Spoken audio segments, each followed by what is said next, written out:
Start. Sir,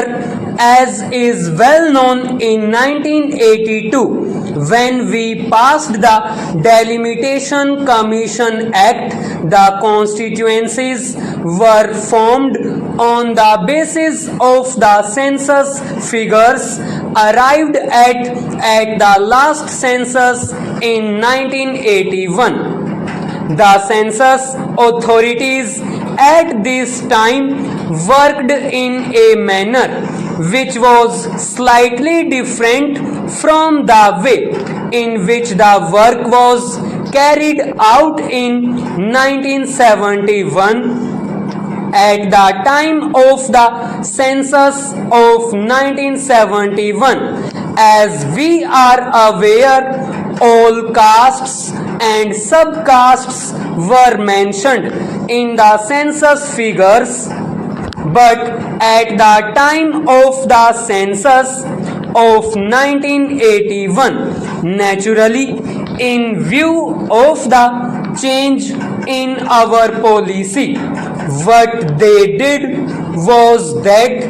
they did not enumerate all the castes but only enumerated such castes as were ordered to be enumerated generally, as had to be given some special representation under the orders issued by the President under Article 341. As we are aware, Article 341 provides that in the present circumstances, the President shall determine the scheduled castes and the scheduled tribes to whom for a period of 10 years special representation has been given. And under Article 341, if at all there is to be any change in the list, then it is only Parliament that can make that change. At the present moment, the position is that at the time of the census of 1981, there was an order giving the lists of the scheduled castes and the scheduled tribes for whom special representation was to be given. Therefore, at the time of the census of 1981, they tried to collect information only about those cases which were mentioned in that order for the purpose that they may be given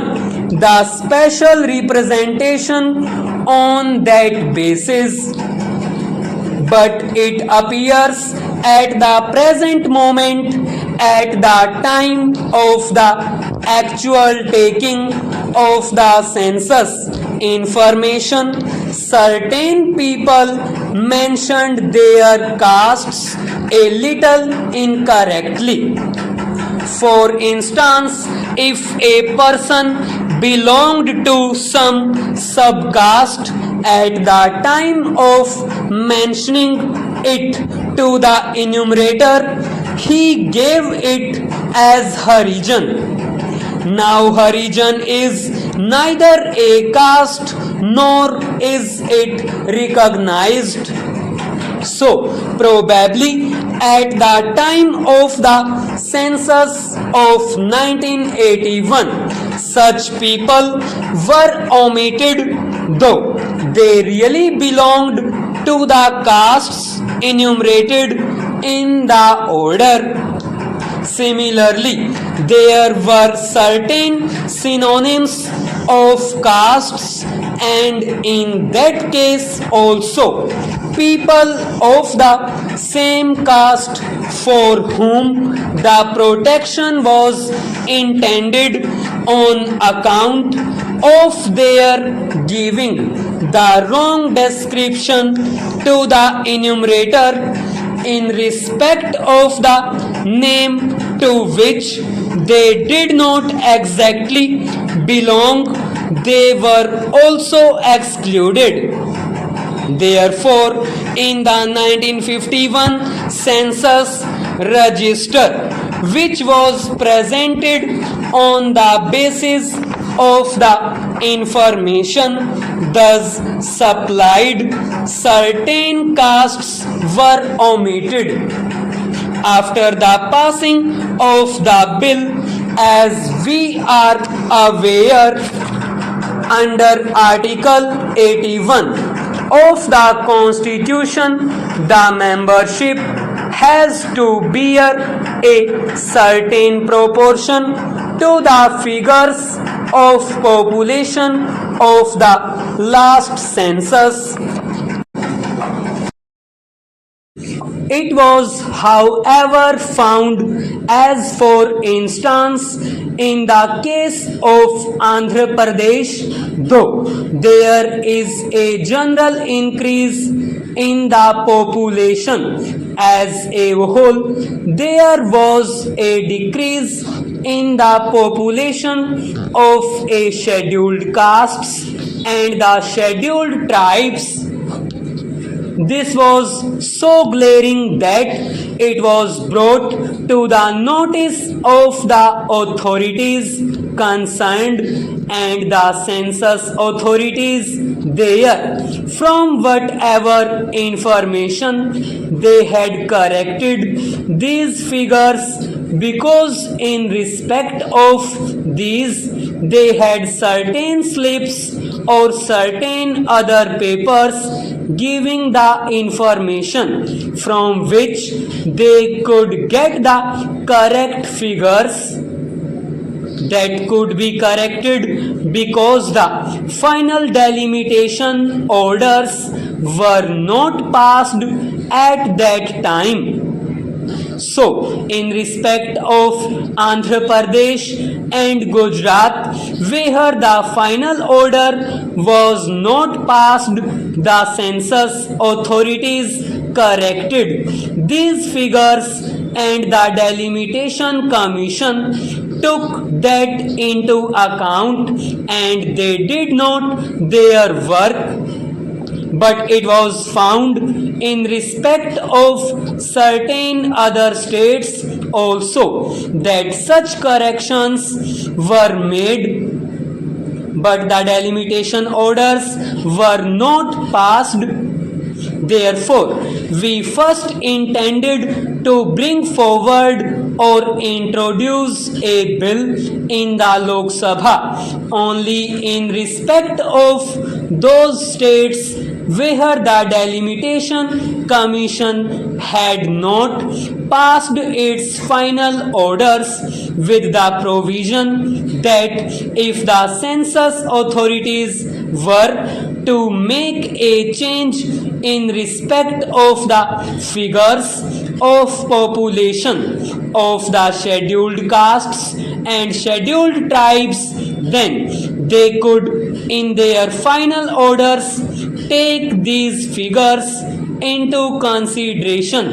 and delimit the constituencies on that basis.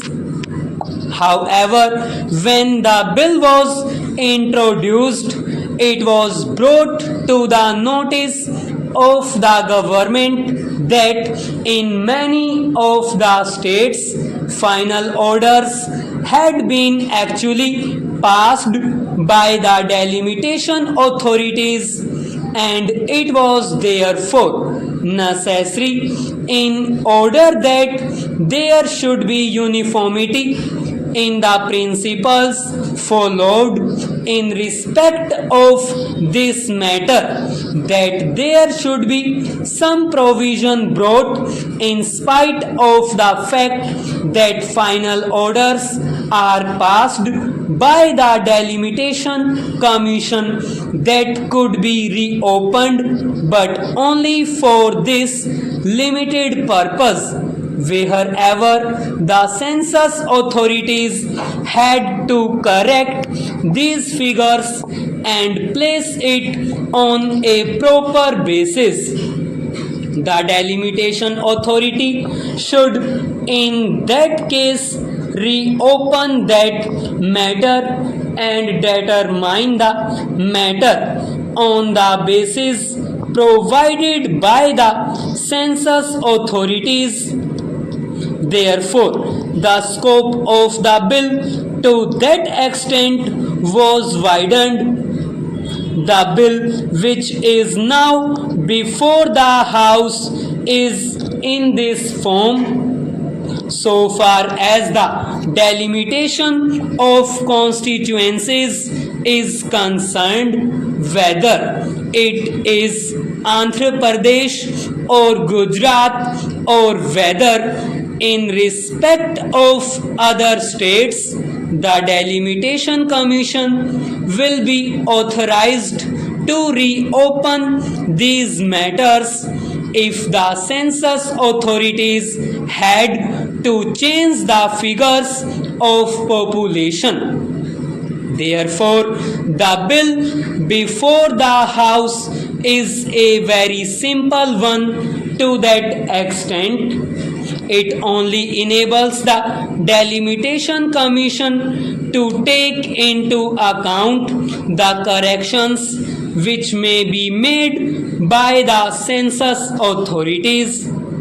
It is primarily the census authorities which are to do it now.